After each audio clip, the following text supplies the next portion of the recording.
Welcome to the channel. Today I'm going to show you how to apply for Walmart jobs online. Alright, so the first thing you want to go ahead and do is jump into careers.walmart.com, and right at the top here you can search your career type and then your job title or keyword and then your location. Now if you just like to look through literally everything there is available, go ahead and click on the search bar over here on the right hand side and you will see there are 46,000 jobs available. Fantastic. Now on the left hand side, you can start filtering out what types of jobs you would like to look for.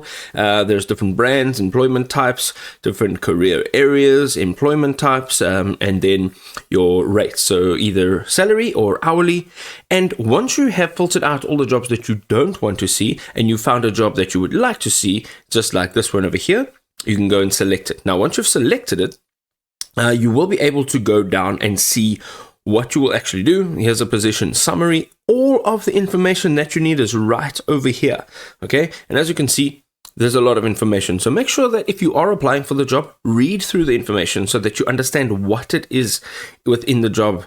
Okay. So once you're done and you'd like to choose the job, go ahead and click on apply. It'll now open up a new window and you're going to go, and in this window, we're going to start applying. So first of all, we can either autofill with a resume, we can apply manually, or you can use your previous application if you have one. But of course, if you're watching this video, this is your first time applying.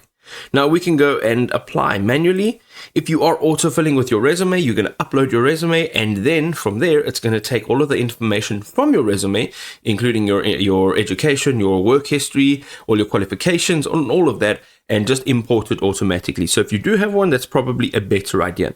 Over here, you are going to create an account. Once you've created an account, you're going to add in your information, your experience, your application questions, answers. So every single application will have a list of different questions that are appropriate for the position, for the job type, and so forth. So make sure that you're reading through all of those questions properly, and then you are answering them as accurately and as honestly as possible. You'll then go to the voluntary disclosure, and here you'll just disclose that all information that you've entered in here is correct and true, and so forth, and then you'll have a chance to review your entire application. And once you've done that, you'll be able to click on submit, and then you'll have to wait for that job reply.